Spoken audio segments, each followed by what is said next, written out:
Oi, gente, tudo bem? Eu sou a Mariana do Pet Biologia e eu vou falar um pouquinho para vocês sobre gêneros musicais, qual é a diferença entre eles e a evolução da música dos humanos. É importante falar que a gente vai tratar da evolução musical ocidental, ou seja, aquela que engloba as Américas e ali a Europa, porque além de ser a mais bem documentada, também é a nossa, brasileira. Vale ressaltar que a história da música é a história da arte em um contexto geral. Então, quando a gente vai estudar a história da música, a gente tem que falar de acontecimentos históricos que moldaram aquele artista para que a evolução musical acontecesse. Então, vamos começar com a primeira pergunta. O que é arte? A arte é a expressão da criatividade e imaginação, mas também é o uso de emoções e pensamentos humanos para impactar a vida das pessoas a partir de uso de materiais físicos ou não. É importante ressaltar que a arte vai variar de acordo com cada geração. O que era arte de 30 anos atrás pode não ser mais arte hoje em dia. O que é música? A música é um conjunto de sons e não sons em alturas diferentes que criam melodias harmônicas para o ouvido humano. Além disso, a música também é a quarta das 7 belas artes de Ricciotto Canudo, um crítico de cinema italiano que se teve várias formações na sua física, entre elas físico e línguas orientais, e que escreveu o Manifesto das 7 belas artes em 1923. Além disso, a música também é a expressão sentimental do compositor, assim como a tradução do instrumentista sobre a peça e a interpretação do próprio ouvinte.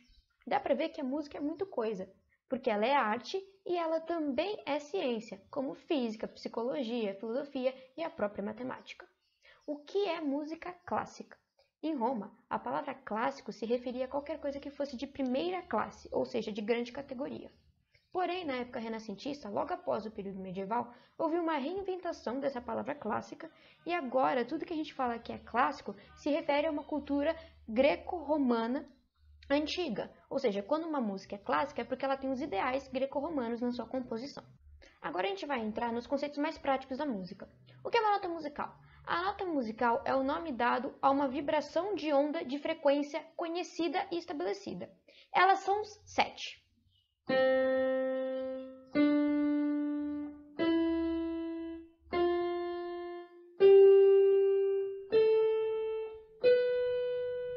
O som não é conclusivo, tá faltando outro dó que eu vou tocar para vocês, e a gente diz que ele está uma oitava acima do dó central, que é o primeiro dó que eu toquei para vocês.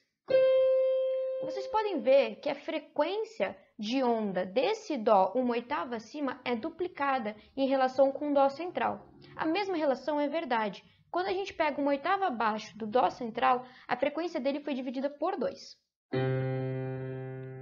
Quando a gente lembra lá da teoria de ondas da física, a gente vê que um som mais agudo é produzido por uma onda mais curta e que tem uma amplitude maior.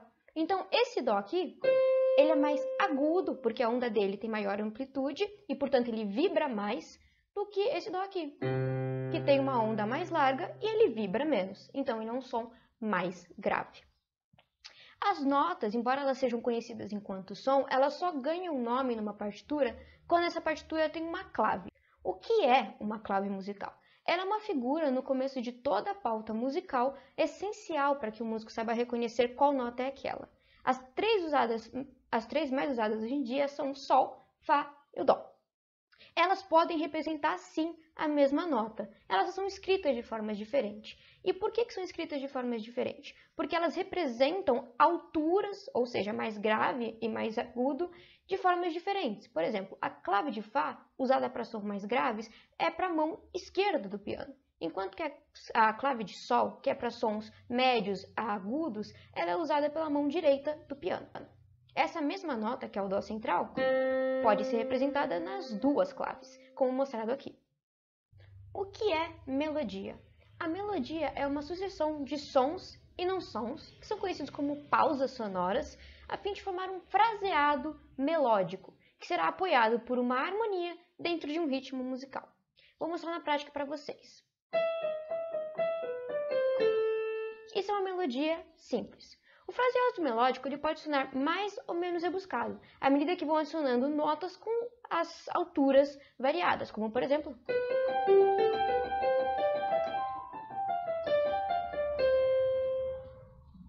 O que é uma harmonia musical?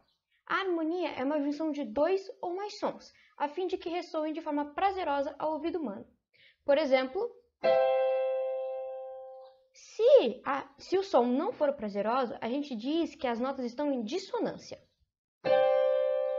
E não é legal para o ouvido humano. O que é um ritmo musical?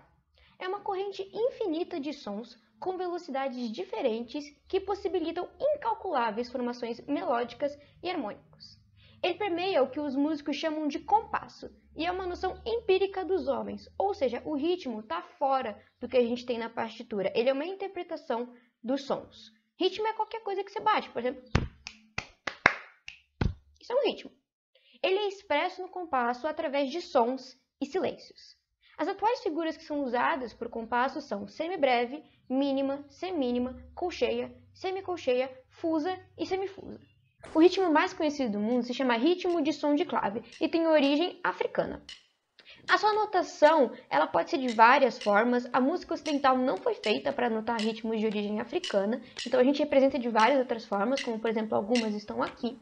Mas o mais interessante é que esse ritmo ele é instigante e interessante para nós seres humanos. Por quê? Porque ele trabalha com blocos de igualdade, como representado nessa imagem aqui. A gente vê que o período de tempo de pausa, ou seja, o silêncio, ele tem a mesma igualdade e depois uma desigualdade. E isso faz com que nós, seres humanos, queiramos mais e mais desse ritmo aqui.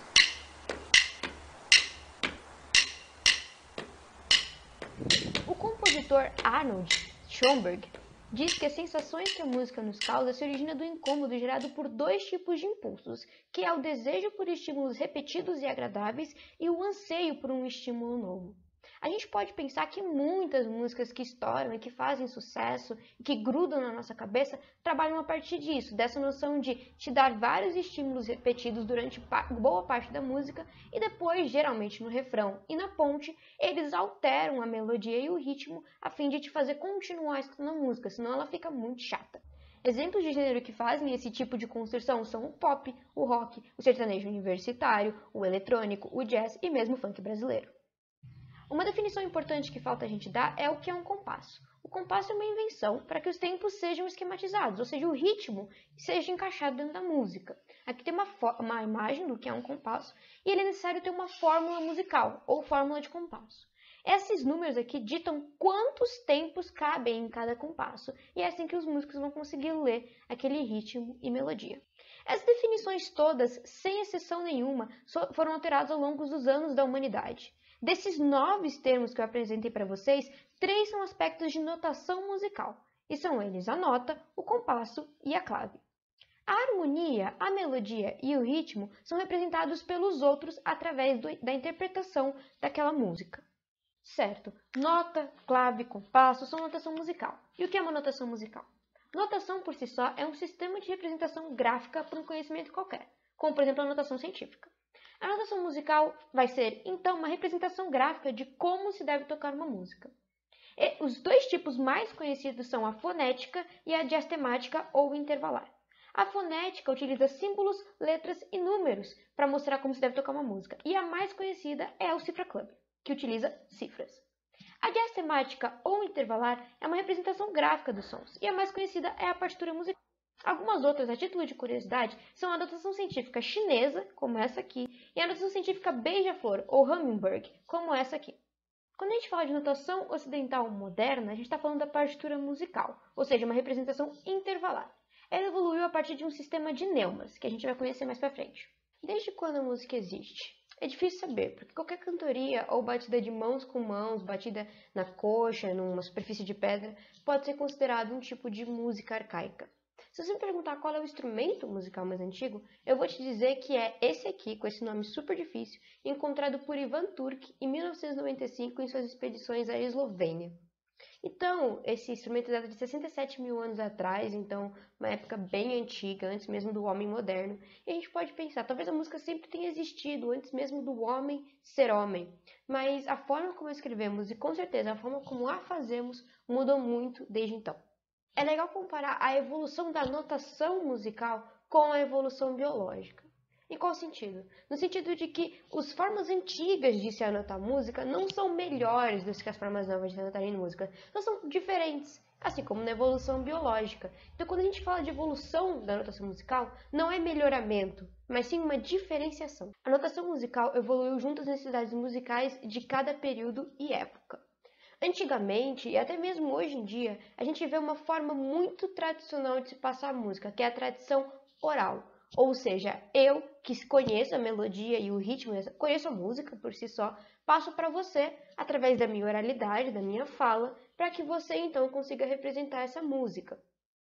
Ela era a única forma que existia até a criação das neumas na Europa. Depois disso, a gente continua utilizando a tradição oral, mesmo com o advento da partitura, e a gente pode ver que não tem diferença. Uma música pode ser aprendida tanto pela partitura quanto pela tradição oral. A única diferença é que a partitura exige um maior tempo e um maior conhecimento técnico para que ela seja traduzida em forma de música. Mas quem sabe ler uma partitura sabe tocar a música do mesmo jeito que quem aprendeu a música de ouvido. Como eu disse lá no começo, a partitura musical surgiu a partir de um sistema de neumas. O que é neuma? Neuma vem do grego neuma, que significa um sinal, e surgiu no século IX, ou seja, na Alta Idade Média, que é o período de estabelecimento do feudalismo na Europa. Existem muitas teorias para o surgimento das neumas, é claro, mas a mais aceita é de que elas serviam para acentuar a literatura clássica. Ou seja, elas eram símbolos dispostos no texto para que a pessoa conseguisse entoar uma melodia à medida que lesse aquele texto, certo? Ao mesmo tempo, essas neumas, como é mostrado aqui nessa imagem, elas não dão uma ideia de intervalo dentro do texto que elas estão escrevendo. Ou seja, quem cantava não sabia quanto tempo teria que esperar até cantar a próxima sílaba, digamos assim.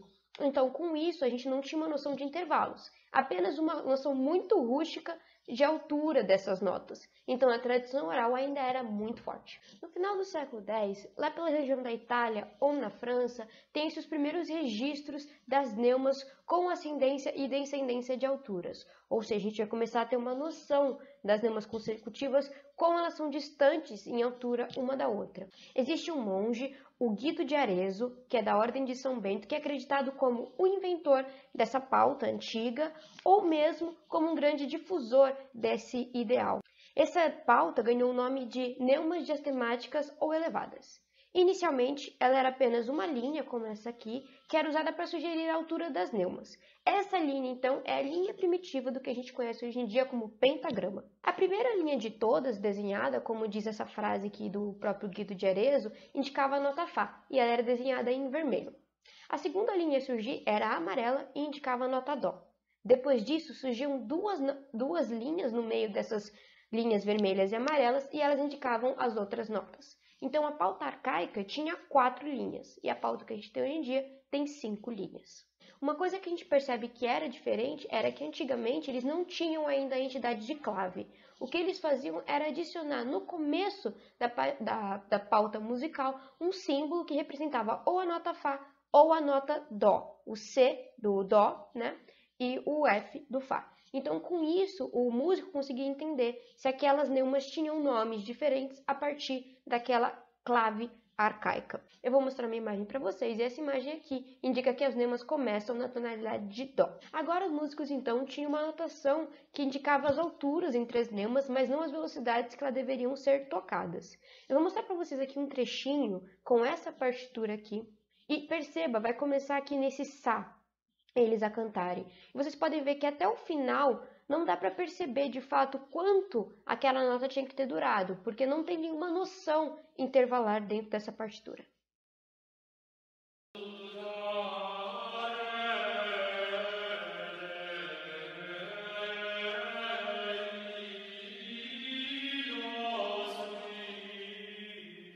De qualquer forma, a pauta antiga já era um mapa para o músico, assim como a pauta atual é um mapa para os músicos atuais. Ela indica para gente que é músico como aquela melodia funciona, tanto em alturas quanto em rapidez, que é o mais importante, porque se uma melodia está fora do ritmo, ela não é entendida. Eu vou dar um exemplo aqui para vocês de uma música que você não tem que conhecer para você saber que a melodia está certa. E se você conhecer, melhor ainda.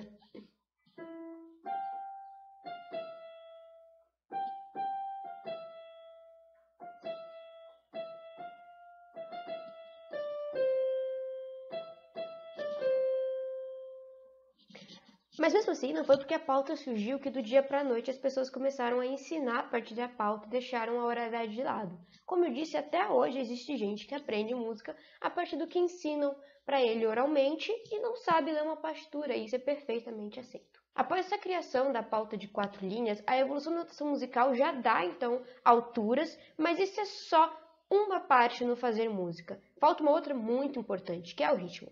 Lembrando lá, como eu disse, o ritmo ele é traduzido para dentro de uma partitura a partir da ideia de compasso e figura de compasso.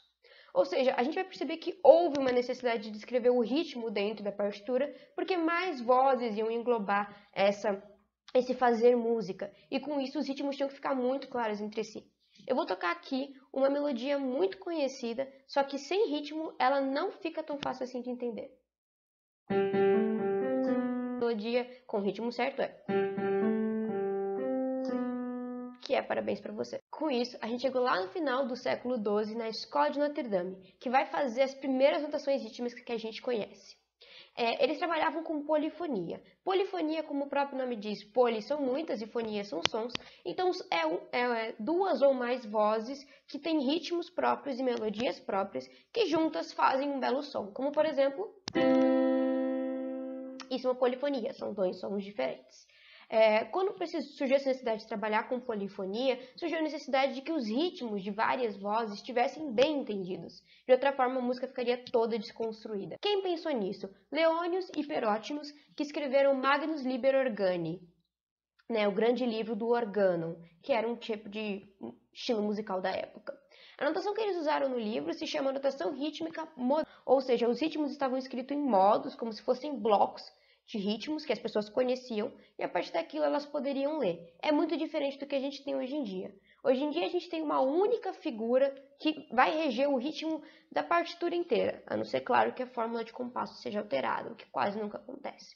Então a gente tem hoje em dia um caráter inerente à música, para que a música seja feita em todo mundo da mesma forma, enquanto que naquela época você tinha blocos que se referiam ao mesmo tipo de música. A Escola de Notre Dame é da época da Idade Média, então era uma música medieval, e a música medieval tem algumas particularidades, como por exemplo o uso e abuso dos compassos compostos. Aqui tem uma partitura de Game of Thrones muito conhecida, que embora não seja daquela época, é uma música medieval, e o compasso é 12/8, e a melodia soa mais ou menos assim.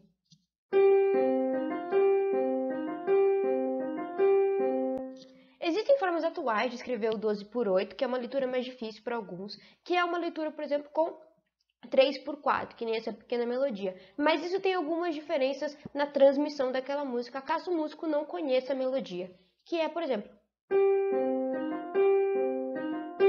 parece mais engessado do que a forma natural do 12/8.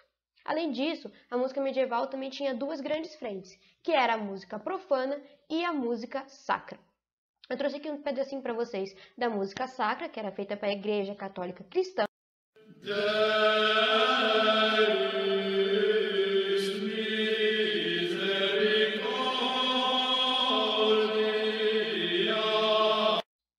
E aqui um pedacinho da música profana, que era feita por trovadores que viajavam e falavam sobre suas andanças pelos feudos.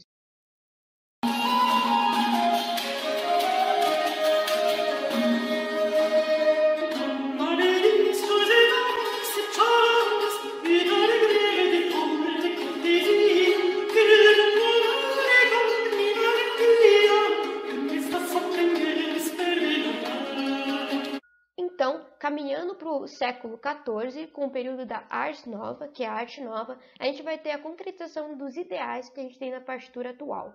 São eles a criação da mínima, que na verdade hoje em dia é uma das figuras mais importantes da partitura. As que existiam anteriormente, que eram as longas, as breves e as semibreves, quase não são usadas hoje em dia. A mínima é uma das principais figuras de tempo que a gente tem hoje em dia. Além disso, houve uma subdivisão das figuras de tempo, ou seja, uma equivale a 2, que equivale a 4, e com isso a gente tem uma relação na contagem da partitura, e além disso criou-se a fórmula de compasso, como a gente conhece hoje em dia.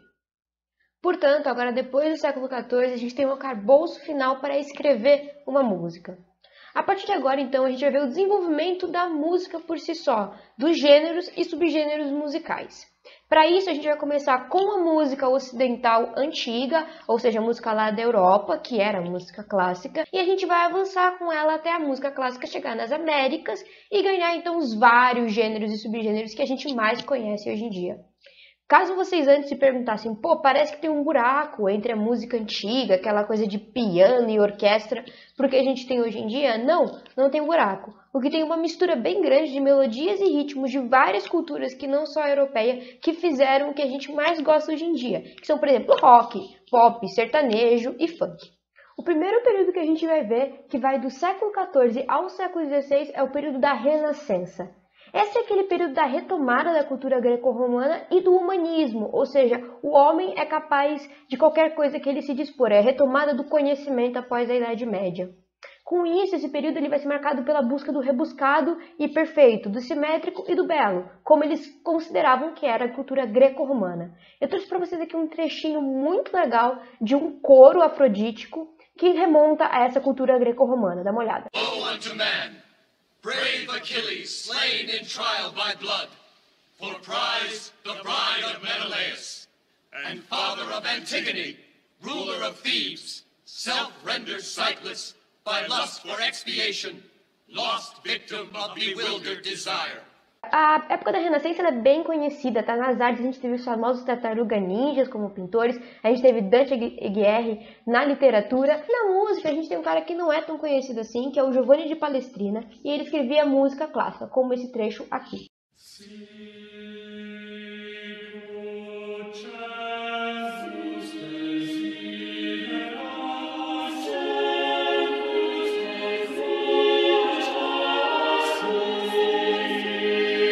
Além da música sacra que eu acabei de mostrar para vocês, ainda existia a música profana, como essa aqui, que era bem diferente.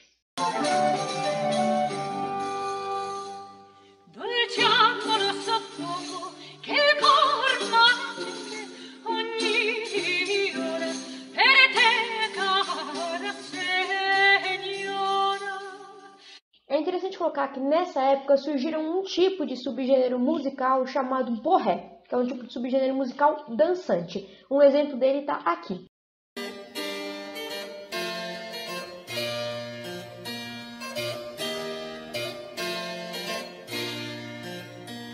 As músicas eram as principais incentivadoras, como o próprio nome diz, para que as pessoas dançassem. E elas têm influência no choro brasileiro e mesmo no pop que a gente conhece hoje em dia. Seguindo então para o século XVII até o século XVIII, a gente vai ter a época barroco. O barroco ele é marcado pela reforma protestante e pela reforma da própria Igreja Católica, e então você vai ter um momento de questionamento dos valores de cada indivíduo. Na música, esse questionamento é traduzido por uma técnica que era muito utilizada, que era o contraponto. O contraponto sobrepõe as vozes e parece que elas estão conversando, ou seja, estão discutindo ou concordando entre si, que é mais ou menos essa ideia do diálogo que o homem vivia com si mesmo. Os principais nomes dessa época são, por exemplo, Antônio Vivaldi, que era um padre, ou seja, de Igreja Católica.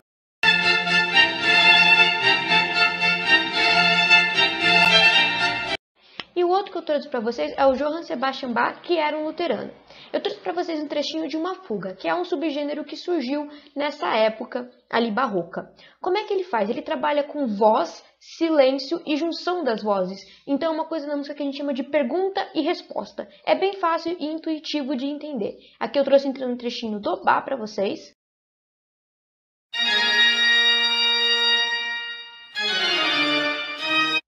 E os exemplos de como as fugas são usadas hoje em dia, a gente vai ter o jazz e a bossa nova. Eu trouxe a nossa conhecida Garota de Ipanema e vocês vão perceber como isso é retratado na música atual.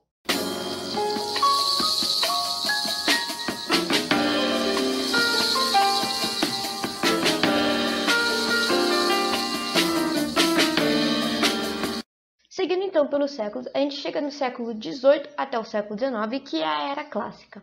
O classicismo musical é marcado pela resolução das tormentas que o homem vivia, ou seja, a questão religiosa da Igreja Católica. Também é um novo alcance ao greco-romano. Nessa época houve uma reorganização da orquestra e das nuances e timbres que eram utilizados pela orquestra.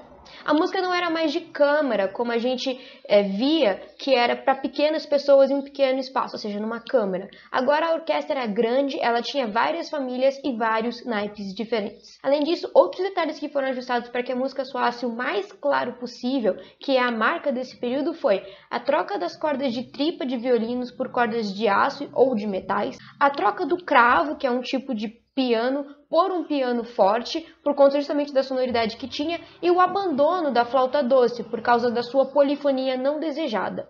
A gente pode perceber, portanto, que o classicismo é marcado por uma época de limpeza, de claritude, onde a música tinha que soar o mais claro possível. Os principais nomes são realmente muito conhecidos, que a gente tem o Wolfgang Amadeus Mozart. Inclusive, uma coisa engraçada de contar é que Amadeus não é o nome dele, ele mudou o nome dele, não era Amadeus, era Theophilus Mozart, mas ele mudou porque ele não gostava e porque ficou mais legal colocar o Amadeus. Então a gente percebe que essa coisa de mudar nome para artista não é de hoje em dia.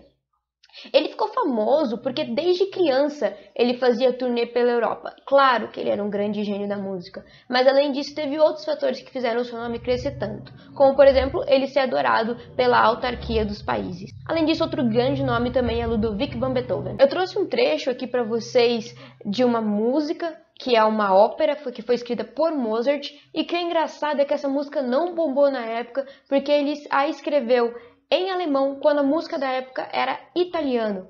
Então isso já era perto do fim da vida de Mozart, e ele acaba morrendo pobre, porque ele gastava muito do dinheiro dele, ele não sabia economizar, porque ele achava que ele sempre ia ter fama, e no final da vida a fama dele começou a cair, ele não tinha mais tanto conhecimento, ele morreu pobre, né? E nem terminou de escrever, inclusive, uma das peças mais famosas deles, que é o Requiem, né? E ele também suspeitava de que ele tinha sido envenenado e morto, ele tinha todos os seus complexos de artista, o pai dele também era músico, então a gente percebe que essa ideia atual de artista complexado, artista excêntrico, não é de hoje em dia. Mozart já lá na era clássica já fazia esse tipo de coisa. Então tá aqui o trecho da ópera que foi arruinando com a fama dele.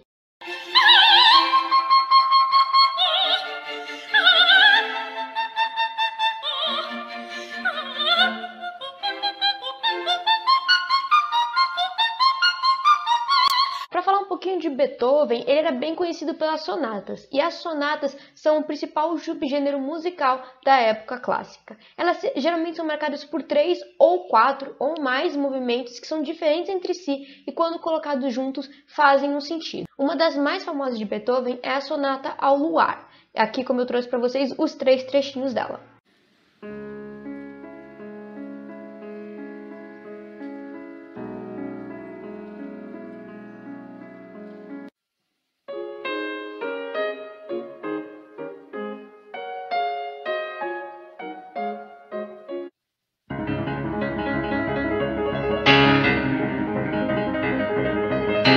Uma coisa muito legal é que essa ideia de vários trechos diferentes foi expressado em outros momentos, como por exemplo no rock progressivo. Eu trouxe aqui para vocês uma banda, a Yes, que fez uma música de 18 minutos e 42 segundos que se chama Close to the Edge. Eu contei pelo menos 12 mudanças ao longo de toda a música. Só para trazer alguns exemplos, a perto dos 3 minutos a gente vai escutar a bateria e uma guitarra. Perto dos 14 minutos, a gente vai escutar um órgão e um acompanhamento eletrônico. E perto dos 17 minutos e 40 segundos, a gente vai escutar uma finalização com sons de passarinhos e fluxo de água. E vocês podem perceber como a diferença é que nem a da sonata. Então a gente tem coisas que às vezes não fazem sentido separadas, mas juntas elas se encaixam para fazer a peça de arte. Caminhando então para o século XIX, a gente vai ter a Era Romântica, que é a última até as músicas atuais, certo? Porque a gente está falando do século XIX, a gente está falando de 1800 e pouco. Então, nesse período, ele é marcado por muitos momentos históricos, principalmente motivados pela queda da aristocracia e o advento da burguesia no poder. Então, com isso, a gente vai ter, por exemplo, a Revolução Francesa, a vinda da coroa portuguesa para o Brasil e a concomitante independência do Brasil de Portugal.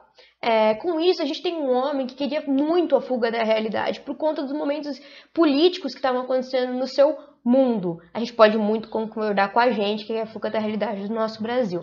Mas, de qualquer forma, aquele homem, então, ele fazia arte para essa fuga da realidade e a procura de um ideal maior que seja mais harmonioso. A gente vai ter alguns que são mais depressivos e vão fazer harmonias mais tristes e outros que são mais alegres e vão fazer harmonias mais alegres, mas de qualquer forma elas buscam uma fantasia, uma fuga da realidade. Um exemplo de um músico triste bem conhecido é o Chopin, que tem essa frase aqui bem legal, bem vibes de pessoa paqueradora, mais atual pra gente também, e ele tem essa peça linda com melodias mais tristes.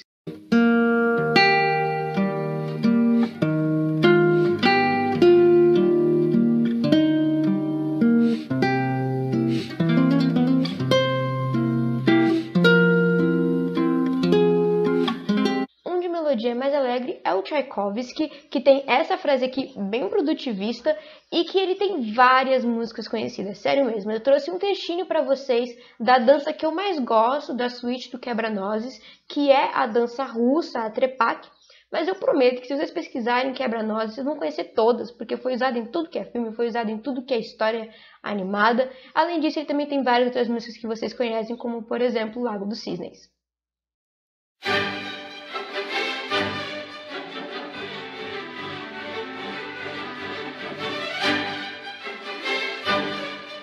O que aconteceu de lá pra cá nas Américas, que tem as músicas que a gente conhece hoje em dia, foi uma mistura da música ocidental europeia, ou seja, a música clássica, com os ritmos afro e latino-americanos, junto com tecnologia e maior troca de informações. Lembrando que a gente está falando ali do final do século XIX e começo do século XX, ou seja, 1850 para frente. Os negros já estavam nas Américas há muito tempo e eles deixaram de ser escravizados em 1863 nos Estados Unidos e 1888 no Brasil. Então, começo do século XX é justamente junto com muitas músicas que a gente conhece, porque esses negros podiam então fazer seus ritmos africanos dentro das melodias europeias. Só para dar algumas datas, o blues e o jazz surgiram em 1890 a 1910 mais ou menos. O rock and roll surgiu no final de 1940. Inclusive, em 1955, tinha um músico que tinha o nome Ellis Ota Bates, que na verdade o nome artístico era Bo Diddley. Ele tocava música de blues e de jazz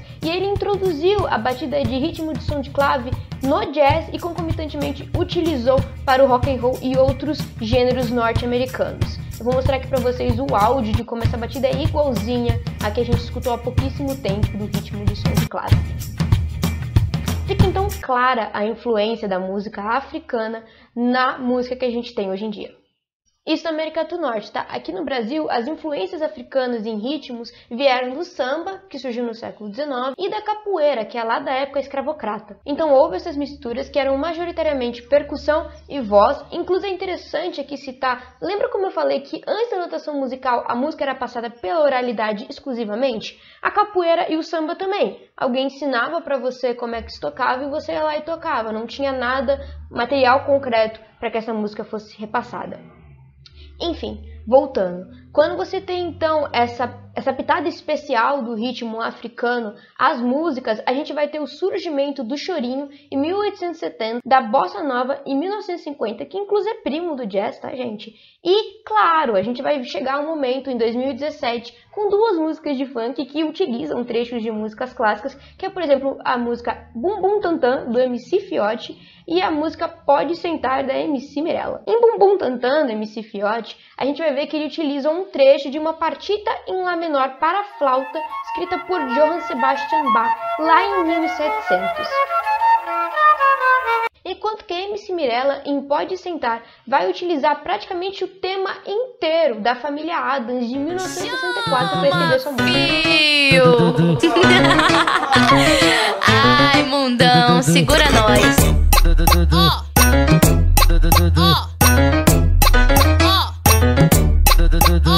Essa é nova do novo império, Mirella que vai mandar, G. Pedro na produção, que faz elas dançar. Outro exemplo muito bacana para falar dos subgêneros da música clássica e como eles influenciam é o álbum The Wall, de Pink Floyd, que foi feito em 1969 e é do rock progressivo. Ele combina muito com suítes da música clássica, que eram peças em que tinham várias partes, que algumas eram incluso pequenas passadas entre um trecho e outro.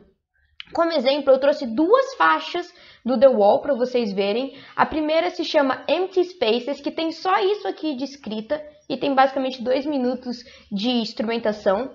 E a outra que é Goodbye Cruel World, que também só tem isso de escrita e mais ou menos 2 minutos ali de instrumentação. Então você repara que são faixas de passagem, são necessárias para entrar no contexto da obra, mas fora disso elas não são por si só singles, não são músicas sozinhas, certo? Outra coisa muito legal dos subgêneros da música clássica é a ópera. Eu mostrei para vocês a Flauta Doce, que é uma ópera escrita por Mozart, mas tem muitas outras e ela é um dos principais subgêneros da música clássica. É legal porque ela surgiu lá na época da Renascença, muito tempo atrás, e ela é a junção da literatura, da interpretação teatral e dramática e da música. Então a gente vê que ela é a influência para, por exemplo, High School Musical de 2016, para o Grease de 1978, do Nasce uma Estrela de 1964 e do La La Land de 2016. Mas eu fico falando para vocês, isso é um gênero, um subgênero, mas o que classifica um gênero e um subgênero musical? Bom, basicamente mesmo é o uso dos instrumentos, ou seja, quais os timbres que compõem aquela frase musical. Por exemplo, quando eu te falo saxofone e trompete, você pensa em jazz. Quando eu te falo guitarra, bateria e baixo, você pensa em rock. Quando eu te falo sintetizador, você pensa em música eletrônica. O que é um gênero musical? São categorias que são separadas da diferença entre peças musicais e suas semelhanças instrumentais. A gente é capaz de classificar os gêneros musicais a partir do timbre que a gente escuta, como eu falei para vocês há pouco. Tá, o que é timbre? Só para uma definição. O timbre é uma característica sonora intrínseca de cada instrumento que nos permite diferenciá-los, mesmo que emitam um som de mesma frequência, isso é, a mesma nota. Vai por mim, mesmo com pouquíssimo conhecimento, mesmo você sem saber qual nota que está sendo tocada, você consegue reconhecer quando é um violão que toca e quando é um piano que toca. Agora, o que é um subgênero musical? Bom, é claramente uma subcategoria, ou seja, uma categoria dentro do gênero musical. São peças musicais mais semelhantes entre si que as outras do mesmo gênero, mas que apresentam tantas diferenças que não podem ser de outros gêneros. Como um exemplo muito legal, eu vou trazer para vocês o gênero musical medieval. Ele não usa instrumentos que são utilizados hoje em dia e nem instrumentos da música clássica. Ele tem instrumentos e timbres únicos para si, como por exemplo o alaúde, que tem origem arábica, não é europeia, mas que foi incorporado na música medieval europeia. Além disso, tem um instrumento muito legal, que é o órgão portativo, um trechinho aqui para vocês verem como ele é.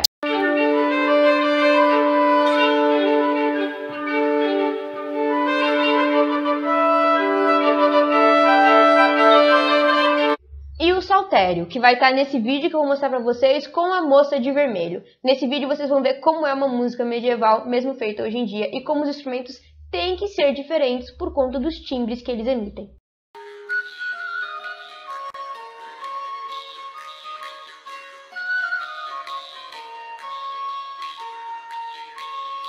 Outra grande diferença entre os gêneros é a importância que é dada ao compositor. Alguns gêneros têm mais, como por exemplo a música clássica, que a gente conhece os compositores, como por exemplo Vivaldi, Mozart, Schubert, e a gente não conhece necessariamente os instrumentistas, enquanto que algumas músicas o compositor não interessa tanto, como por exemplo a música pop. Você sabia que a música New Rules da Dua Lipa não foi escrita por ela, mas sim por Emily Warren? Você sabia que a música Diamonds da Rihanna foi escrita pela Sia? Você sabia que Shut Up and Drive, também interpretada pela Rihanna há muito tempo atrás, foi escrita por esses dois caras aqui?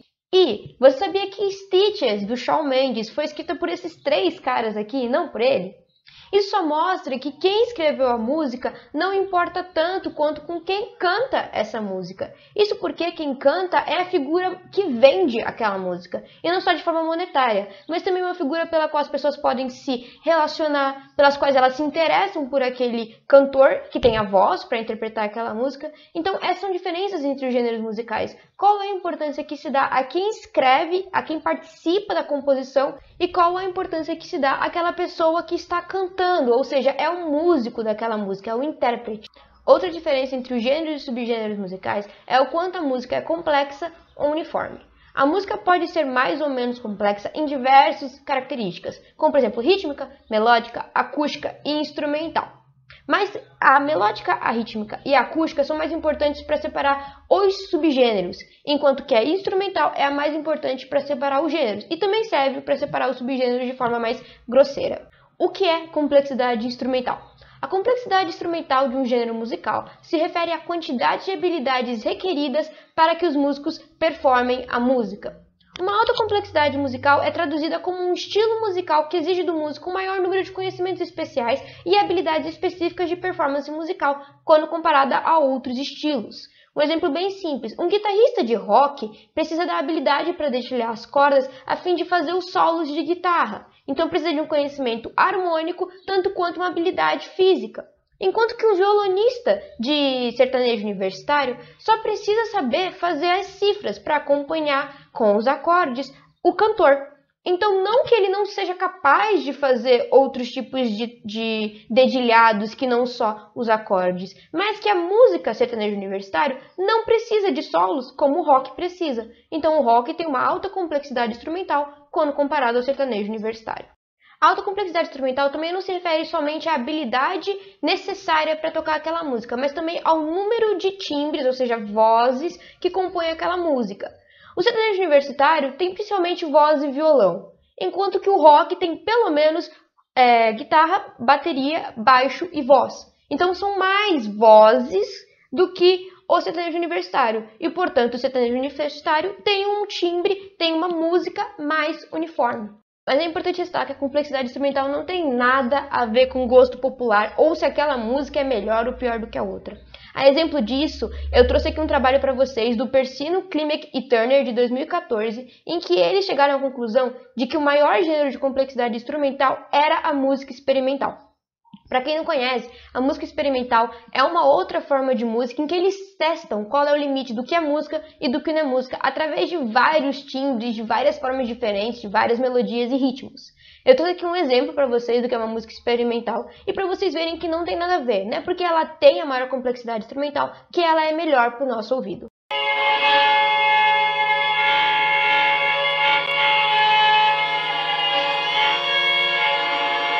Porém, nesse exemplo de rock e sertanejo universitário, a gente comparou um gênero, que é o rock, com um subgênero, que é o sertanejo universitário. Agora, então, para ficar mais legal, eu vou comparar para vocês dois subgêneros de um gênero muito conhecido, que é o funk brasileiro. A critério de citação, os subgêneros do funk brasileiro são, por exemplo, carioca, ostentação, consciente, pop e o brega.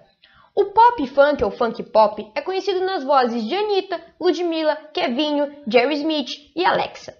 O brega funk, ou funk brega, é conhecido nas vozes da MC Loma e a Gêmeas Lacração, MC WM, o Dadá Boladão, Dinho Alves e a Tainá Costa. O pop funk, ele é uma junção do pop e do funk, é claro. Os seus cantores costumam migrar do funk carioca ou do funk paulista, ou funk ostentação, e costumam até tirar o MC, como MC Kevinho, MC Anitta e a MC Beyoncé, que agora são Kevinho, Anitta e Ludmilla. O funk brega também é bem intuitivo, é a junção do funk com o brega. O brega é um gênero musical nordestino marcado por fraseados musicais românticos e com aquela cadência dramática de se escrever a música. Para mostrar para vocês como o brega foi incorporado no funk, e não a partir das suas escritas dramáticas, mas sim do seu tocar instrumental, eu trouxe MC Loma Envolvimento, que é o funk brega, e uma outra música do Ted Max, Ao Pôr do Sol, que é brega. Eu marquei para vocês e vocês vão conseguir perceber a semelhança musical por trás desse gênero brega. Vai ficar sento que com devagar, sento que com devagar, sento que com devagar. Não precisa exagerar, muito menos se empolgar. Tu vai sentar devagar.